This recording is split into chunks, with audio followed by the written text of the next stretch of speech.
जय श्री राम आदरणीय मित्रों, कैसे हैं आप? मैं लक्ष्मीपुत्र डॉक्टर कुमार गणेश जयपुर बीकानेर से प्रणाम। मित्रों, आपको याद होगा कि पीछे एक वीडियो में राजीव गांधी सरकार के कार्यकाल के समय की बात मैंने आपसे की थी और वो किस्सा था कांग्रेस के बड़े नेता कमलनाथ के दुबई के बैंक खातों की जानकारी अखबारों को लीक किए जाने के मामले में, उस बारे में था, है ना? आपको याद होगा? अरे हाँ, तो फिर आपको ये भी याद होगा कि अगर अभी भी आपने ये चैनल सब्सक्राइब नहीं किया है तो कर लीजिए, घंटी का चिन्ह दबा दीजिए, वीडियो पसंद कीजिए, करवाइए आगे, बढ़ाइए, बढ़वाइए और मित्रों परिजनों को भी इससे जोड़िए कि ये चैनल देखें, ये वीडियो देखें। इस तरह इस चैनल और इस वीडियो को अपना आशीर्वाद और अपना सहयोग आप प्रदान करें और मैं फिर उस ट्रैक पर आ जाता हूँ कि कांग्रेस की जो राजीव गांधी सरकार बनी थी 1984 में इंदिरा जी की हत्या के बाद में 31 दिसंबर 1984 को राजीव गांधी ने प्रधानमंत्री पद की शपथ ली थी और फिर बाद में वीपी सिंह ने चुनाव में हराया ये तो नहीं कह सकते क्योंकि वीपी सिंह को बहुमत नहीं मिला था, लेकिन वीपी सिंह के जनमोर्चा ने फिर एक तरफ भाजपा और दूसरी तरफ कम्युनिस्टों से समर्थन लेकर सरकार बनाई, तो राजीव गांधी को अपदस्थ अवश्य किया था, ये बात तो कहनी पड़ेगी। तो मैं आपको वो जो राजीव गांधी की सरकार थी ना 1984 से 89 के बीच में, क्षमा कीजिएगा खांसी के लिए, तो मैं उसके बारे में आपको बताना चाहता हूँ। उस समय राजीव गांधी ने युवा भी लिए थे मंत्रिमंडल में, नौजवान चेहरे तो नहीं थे लेकिन जवान चेहरे अवश्य थे, या यूं कहें कि जवानी से थोड़ा सा प्रौढ़ावस्था की तरफ जा रहे वो चेहरे भी थे। अपने मित्रों को अच्छी खासी संख्या में लिया था, है ना? सीधे मंत्रिमंडल में लिया, अपने सलाहकार मंडली में रखा, सीधे-सीधे रखा भाई वो और वरिष्ठ लोगों के भी साथ वो चलते थे। अब हुआ क्या, हाँ, आपको याद होगा ना कि राजीव गांधी के प्रधानमंत्री काल में क्या-क्या चीज़ें हुई थी। इतनी बार मंत्रिमंडल पुनर्गठन हुआ, मंत्रिमंडल में फेरबदल हुआ कि लोग कहने लगे कि 2-4 महीने हो गए हैं प्रधानमंत्री अपने मंत्रिमंडल में फेरबदल करने वाला। ये एक मज़ाक का विषय बन गया था। खैर, तो हुआ ही क्या कि जब 84 में वे बने प्रधानमंत्री तो उन्होंने अपने यहाँ परिवहन मंत्री बनाया राजेश पायलट को। राजेश पायलट जिनका पहले नाम राजेश्वर प्रसाद सिंह विधुड़ी था और वो बहुत लंबी कहानी है, एक अलग किस्सा है कि किस तरीके से राजेश्वर प्रसाद सिंह विधुड़ी राजेश पायलट बने। तो राजेश पायलट को परिवहन मंत्री बनाया और उस वक़्त के परिवहन मंत्री को बहुत बड़ी दिक्कतों का सामना 80 के दशक में यूँ करना पड़ता था कि डीटीसी वाले, दिल्ली ट्रांसपोर्टेशन कॉर्पोरेशन मतलब दिल्ली परिवहन निगम के लोग, कभी ड्राइवर, कभी दूसरे कर्मचारी, कभी कंडक्टर बार-बार हड़ताल पर चले जाते थे। तो डीटीसी की वजह तो यूँ समझिए कि मुंबई में जैसे लोकल वो मुंबई के जीवन की, आम आदमी के जीवन की जान है, जनजीवन की जान है, उस तरीके से दिल्ली में खैर अब तो बरसों से लो फ्लोर बसें चल रही हैं, लेकिन डीटीसी की बसें जो हैं वे उसकी दिल्ली के जनजीवन की जान हुआ करती थी और आज भी एक मायने में तो हैं। अब राजेश पायलट परिवहन मंत्री थे, तो उस समय की बात है कि डीटीसी के कर्मचारियों ने नोटिस दे दिया कि हम हड़ताल करेंगे और अनिश्चितकालीन हड़ताल कर दी। अब ये जो शब्द अभी मैंने कहा है ना, इस पर ध्यान दीजिएगा। अनिश्चितकालीन हड़ताल का मतलब ये होता है कि कुछ तय नहीं कि कितने दिन में हड़ताल तोड़ेंगे, चलेगी, कितनी कुछ पता नहीं। तो फिर तो दिल्ली की जनता क्या करेगी? बिना डीटीसी की बसों के पार कैसे पड़ेगा मामला? समस्या हो गई। क्यों? क्योंकि अगर डीटीसी की बसें देखी जाएँ कि भई अब दिल्ली की जनता के लिए परिवहन की सुविधा जुटाई जाए तो कम से कम 2500 बसें चाहिए थी, 2500 बसें। अब एकाएक सरकार 2500 बसें खरीद के कैसे खड़ी कर दे? संभव नहीं था ना। तो लेकिन राजेश पायलट, देखिए मैं कुछ राजनेताओं का प्रशंसक हूँ, कुछ का ही हूँ, पहले भी था, अब वे दुनिया में नहीं है तो आज भी उन्हें याद करता हूँ और आज जो हैं दुनिया में उनमें से भी कुछ एक का प्रशंसक हूँ। हूँ का माने हूँ, बिल्कुल ज़ोर देकर हूँ। राजेश पायलट साहब एक ऐसे राजनेता थे जिनका मैं प्रशंसक था और आज भी हूँ, चाहे वे दुनिया में नहीं है। राजेश पायलट ने एक बात तय की कि ये लोग जो है ना, ये ब्लैकमेल करने पर आ जाते हैं, ये डीटीसी वाले। जब देखो धमकी देकर बैठ जाते हैं, हड़ताल कर देंगे, हड़ताल कर देंगे, हड़ताल कर देंगे। ये तो ब्लैकमेल करना हो गया ना, सरकार को झुका देते हैं। तो उन्होंने तय किया कि इस बार मैं इनकी हड़ताल तोड़वाऊंगा ही नहीं, करने दो इन्हें, कब तक करते हैं देखते हैं। हर बार ये हड़ताल करते, सरकार हड़ताल तुड़वाने पहुंच जाती तो उनके हौसले बढ़ते, वो अगली बार फिर दबाव देते। ये तो दबाव की राजनीति हो गई। राजेश पायलट ने कहा कि नहीं, इस बार कोई समझौता नहीं होगा, कोई वार्ता नहीं होगी डीटीसी के कर्मचारियों से, और मैं नहीं तोड़वाऊंगा इनकी हड़ताल, करने दो जितनी करते हैं, लेकिन बसें तो चाहिए। राजेश पायलट ने सोचा कि इनकी हड़ताल के दौरान बसों का वैकल्पिक इंतजाम यानी प्रबंध किया जाए, लेकिन कैसे? 2,500 बसें चाहिए थी, कोई कम थोड़ी थी। तो उन्होंने हड़ताल शुरू होने के तकरीबन 1 हफ्ता पहले अपने एक बहुत तगड़े दोस्त को फ़ोन किया, जो संयोग से उस समय उनकी यानी केंद्र सरकार की सहयोगी पार्टी के थे और वे एक राज्य में मुख्यमंत्री थे। वो राज्य था जम्मू कश्मीर और वे मुख्यमंत्री थे फारूक अब्दुल्ला।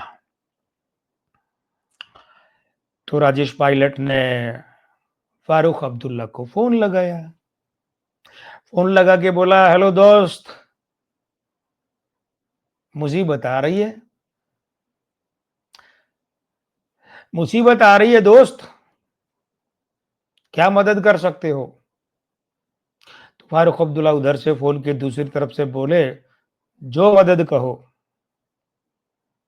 तो पायलट बोले कि कुछ बसें भेजो। फारूक अब्दुल्ला ने 110 बसें भेज दी दिल्ली, तुरंत। इधर डीटीसी की हड़ताल कर्मचारियों की शुरू हुई और उधर उससे पहले ही दिल्ली की सड़कों पर उर्दू में नंबर प्लेट और नाम लिखे हुए वाली जम्मू कश्मीर सरकार की 110 बसें दौड़ने लगी थीं। ये राजेश पायलट और फारूक अब्दुल्ला की दोस्ती थी, बड़े तगड़े दोस्त थे। जब जम्मू कश्मीर नेशनल कॉन्फ्रेंस यानी कि फारूक अब्दुल्ला की पार्टी कांग्रेस के साथ होती थी, तब भी इनकी दोस्ती थी और जब वो नहीं थी तब भी इनकी दोस्ती पार्टीगत मामलों से हटकर निजी तौर पर और बहुत तगड़ी थी। अब हुआ क्या, आप भी जानते हैं कि 11 जून 2000 को राजेश पायलट साहब राजस्थान आ रहे थे, कार खुद ही चला रहे थे और दौसा के आसपास उनकी कार की बहुत बड़ी दुर्घटना हुई और उस दुर्घटना में हिंदुस्तान ने ये एक होनहार, बहुत बढ़िया राजनेता खो दिया, उनका देहांत हो गया। 11 जून 2000, ठीक है ना? अब जब 90 के दशक की बात है कि कश्मीर में मामला ज़्यादा बिगड़ गया, तो फारूक अब्दुल्ला ने अपनी बेटी को सारा अब्दुल्ला को लंदन पढ़ने भेज दिया। वो इंग्लैंड पढ़ने चली गईं। इधर से राजेश पायलट के साहबजादे और राजस्थान के पूर्व उप मुख्यमंत्री, कांग्रेस में बड़ा नाम है सचिन पायलट, ये भी पढ़ाई के लिए वहीं थे इंग्लैंड। सारा अब्दुल्ला और सचिन पायलट में परिचय हुआ, आकर्षण बढ़ा, प्रेम हुआ, देर रात तक बातें करना, घंटों बातें करना, खूब बातें करना, इतनी करना कि उस समय सारा, अब तो अब्दुल्ला ही कहना पड़ेगा फिर से, ये भी मैं कारण बताऊँगा कि सारा पायलट क्यों नहीं कह सकते अब। तो सारा अब्दुल्ला ने कहीं एक बार कहा था कि हमारा टेलीफ़ोन का बिल बहुत आने लगा था, इतनी बातें करते हम।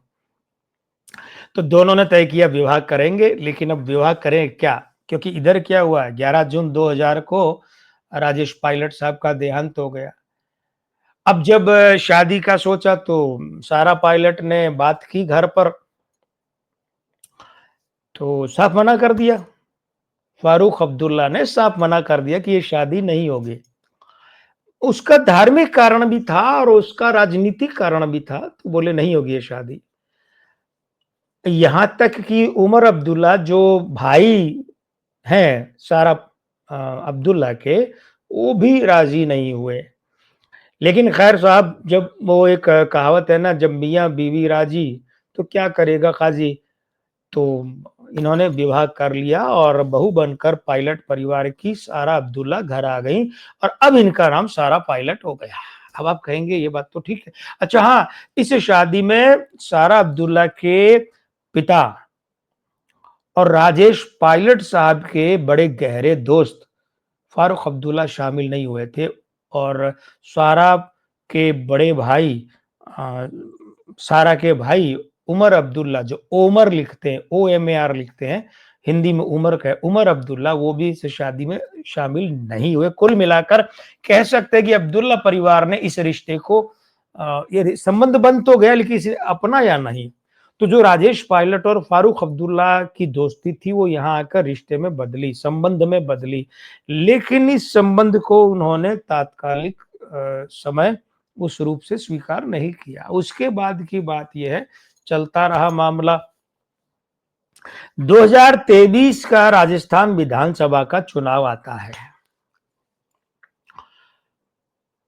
स्वाभाविक है और जितने भी लोग चुनाव लड़ते हैं तो उन लोगों को भरना पड़ता है नामांकन में अपनी वैवाहिक स्थिति, अपनी कमाई, अपने पास गहने, चल-अचल संपत्ति और अपने पर कितने पुलिस केस चल रहे हैं कि नहीं चल रहे, ये सब बातें देनी पड़ती हैं।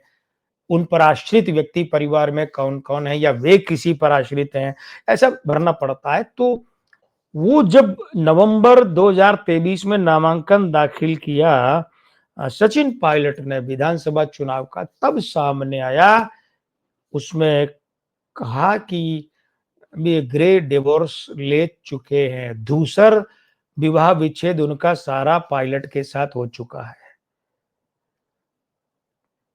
लगभग 19 वर्षों के बाद ये सारा पायलट, सारा अब्दुल्ला बनी फिर से और सचिन पायलट और उनका तलाक, दूसर विवाह विच्छेद, ग्रे डिवोर्स हुआ।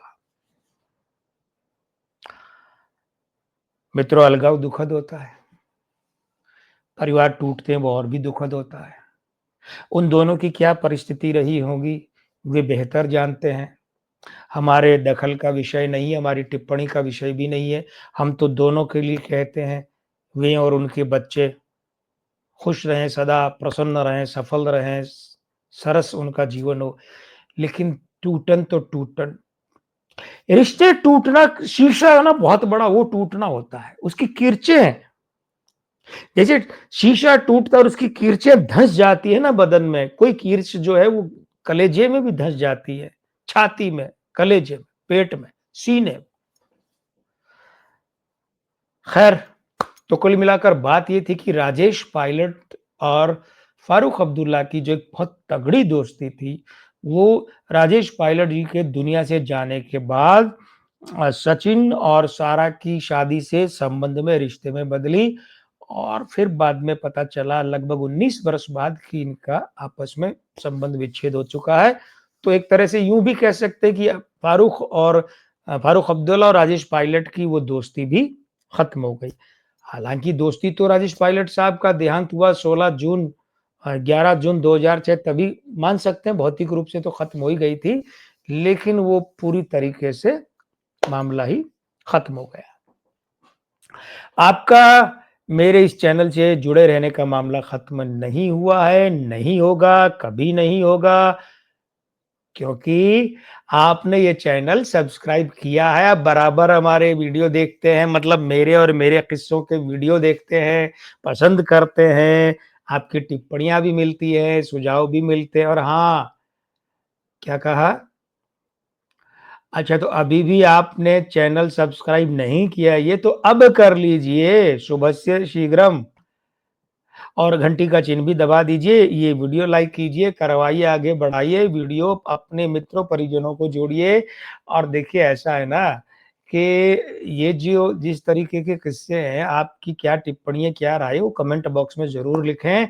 आप सुझाव भी दे सकते हैं कि किस व्यक्ति, किस घटना, पार्टी, दल, फलाना-ढिकाना के बारे में आप किस्से सुनाना चाहते हैं, कोई ख़ास तरह का किस्सा भी सुनाना चाहते हैं, आप बिल्कुल लिखिए। मेरी पूरी कोशिश रहेगी कि आपकी फ़रमाइश पूरी कर सकूँ, लेकिन अब मेरी फ़रमाइश पूरी कीजिए, मुझे आज जाने की अनुमति दीजिए। आज अभी इस वीडियो से नहीं जाऊँगा तो अगले वीडियो में आऊँगा कैसे? तो मैं लक्ष्मीपुत्र डॉक्टर कुमार गणेश जयपुर बीकानेर से कहते हुए विदा लेता हूँ कि आज के आनंद की जय, जय श्री राम, प्रणाम।